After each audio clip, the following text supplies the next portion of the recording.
দিকে নিজের দিকে। আমরা অলওয়েজ মানুষের ফেস দেখার চেষ্টা করি, আগে ফেস ভিতর থেকে মানুষ হতে না পারে।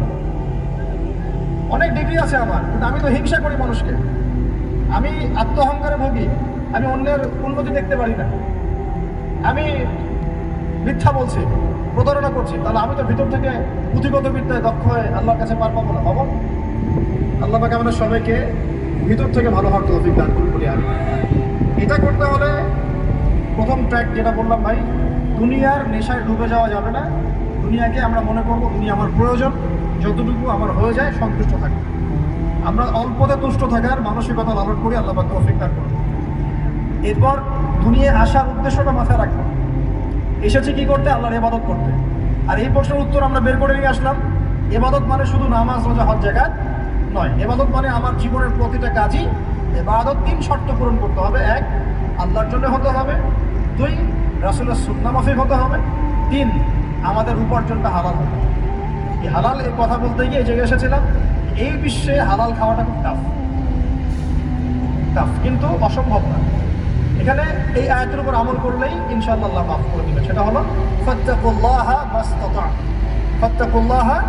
মাসতাতা'তুম। আল্লাহ পাক বলেছেন তোমরা সাধ্য মতো আল্লাহকে ভয় করো, তোমরা সাধ্য মতো ভয় করো। আমি বেঁচে থাকার চেষ্টা করি, আল্লাহ ওই চেষ্টাটাই দেখবেন ইনশাআল্লাহ। 3টে জিনিস আমি আপনাদের মধ্যে ঢুকিয়ে দিতে চাই আজকের লেকচারে, যেটা আমি নিজের মধ্যে নিয়ে চলি যেদিন থেকে ইসলামের বুঝ এসেছে ওই দিন থেকে। 1, স্বপ্ন। স্বপ্ন। আপনি স্বপ্ন দেখতে শেখেন, ড্রিম বিগ। আপনি বড় স্বপ্ন দেখতে শেখেন। স্বপ্ন দেখেন যে ইনশাআল্লাহ একদিন পুরো বাংলাদেশ কেন পুরো বিশ্বে ইসলামের জয় জয়কার হবে ইনশাআল্লাহ। কথিত ইসলাম না, প্রকৃত ইসলাম। কথিত আর প্রকৃত ইসলাম কিন্তু এক না। কথিত ইসলাম মানে ইসলামের নামে ধর্ম ব্যবসাও আছে, ইসলামের নামে মাজার পূজা আছে, ইসলামের নামে অনেক ভণ্ডামি আছে, আছে না? ইসলামের নামে অনেক কিছু চলে যেগুলো আসলে ইসলামের সাথে সম্পর্কিত করছে, মানুষ ইসলাম মনে করে। আমরা কথিত ইসলামের কথা বলছি না, প্রকৃত ইসলামের কথা বলছি। কোন ইসলাম?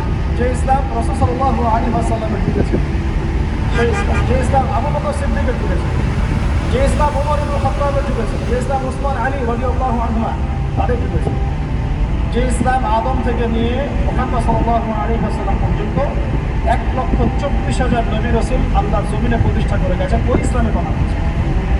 বড় স্বপ্ন দেখেন ইনশাআল্লাহ। এই স্বপ্নে আমিও একটা ভূমিকা রাখবো ইনশাআল্লাহ।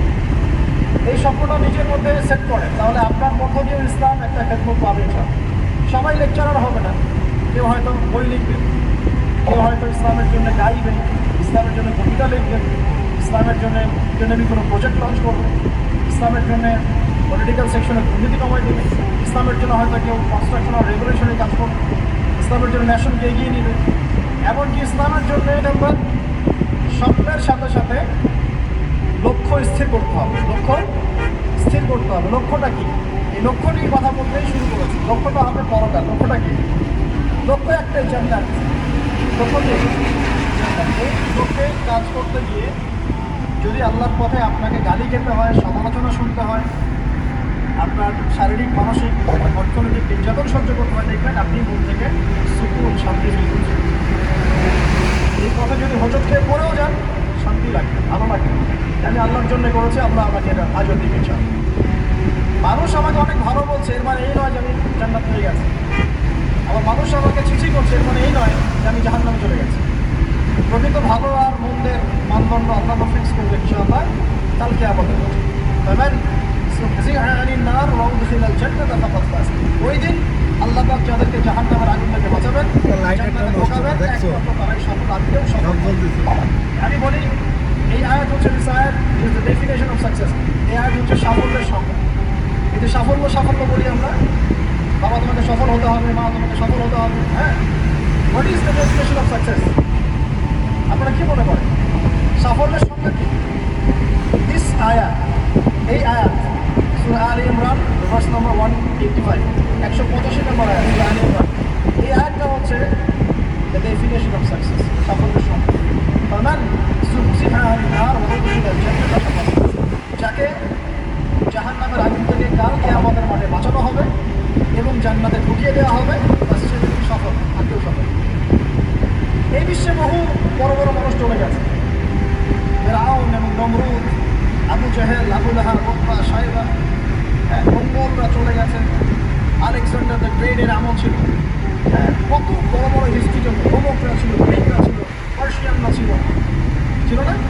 সভ্যতা পড়েছেন তো? হিস্ট্রিগুলো চাইনিজদের সভ্যতা ছিল, রাশিয়ান কন্টিনেন্ট ছিল, কত বড় বড় সভ্যতা পৃথিবী থেকে চলে গেছে। এগুলো তো আমরা জানি। আজকে তো কোরআন বলেছে নূহের জাতি, আদ, সামুদ, মাদিয়ান, কওমে লূত, কত জাতি পৃথিবী থেকে চলে গেছে। আমরা তো শেষের দিকে আছি। মানে আমাদের আর কি আমাদের মাঝখানে ডিস্টেন্স হচ্ছে আসর থেকে মাগরিব পর্যন্ত সময়। এই উম্মত এবং কি আমাদের মাঝখানে ডিস্টেন্স হচ্ছে আসরের নামাজ থেকে মাগরিব পর্যন্ত সময়। নবীজি বলছেন এরকম এই আয়াত থেকে এই আয়াত কিয়ামত দূরত্ব আমার আর কিয়ামতের মাঝখানে এত দূরত্ব। হিস্ট্রি তো শেষ, আমরা শেষের দিকে আছি। শেষের দিকে আসবে দাজ্জাল, ঈসা ইবনে মারইয়াম, ইমামুল মাহদী, আস্তে আস্তে ইসলামী খেলাফা স্তর হবে, মানুষ আবার খারাপ হবে, মানুষ কিয়ামত হবে। তারপর পশ্চিম দিক থেকে সূর্য উঠবে। এগুলো বাকি আছে, আর ভূমিকম্প কিছু, ভূমিকম্পের বছর, বড় বড় কিছু প্রাকৃতিক বিপদটা বাকি আছে। এখন হিস্ট্রি ঘেটে দেখেন, এরা তো চলে গেছে হিস্ট্রি থেকে। এই ব্যক্তিত্বরা কেউই সফল হবে না যদি কালকে আমাদের মাঠে জাহান্নাম থেকে বাঁচতে না পারে। বলেন এই বিশ্বের সবচেয়ে বড় নেতা কার?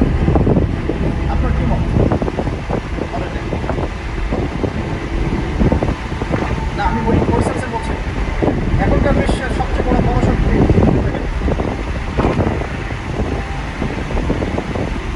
বাইডেন। এক্স্যাক্টলি আমার মতে পুতিন। আমার মতে কি এ ব্যক্তি সফল হতে পারবে না যদি কালকে আমাদের মাঠে জাহান্নাম থেকে বাঁচতে পারে। তার কাছে এখন সব কিছু, অনেক কিছু আছে। এই ব্যক্তি সফল হতে পারবে না যদি কালকে আমাদের মাঠে জাহান্নাম থেকে বাঁচতে পারে। যদি সে কালকে আমাদের মাঠে জাহান্নাম থেকে বাঁচতে পারে, জান্নাতে যেতে পারে, সে সফল হয়েছে। একটা এক্সাম্পল দিচ্ছি, রাসূলুল্লাহ সাল্লাল্লাহু আলাইহি ওয়াসাল্লাম বলেছেন সবচেয়ে সুখী মানুষটাকে, পৃথিবীর সবচেয়ে সুখী মানুষটাকে কালকে আমাদের মাঠে আল্লাহ পাক এক মুহূর্ত সময়ের জন্য জাহান্নামে দিলেন। কতটুকু সময়? এক মুহূর্ত আল্লাহ পাক জানেন কতটুকু। এরপর তাকে বের করে বলবেন দুনিয়াতে সুখে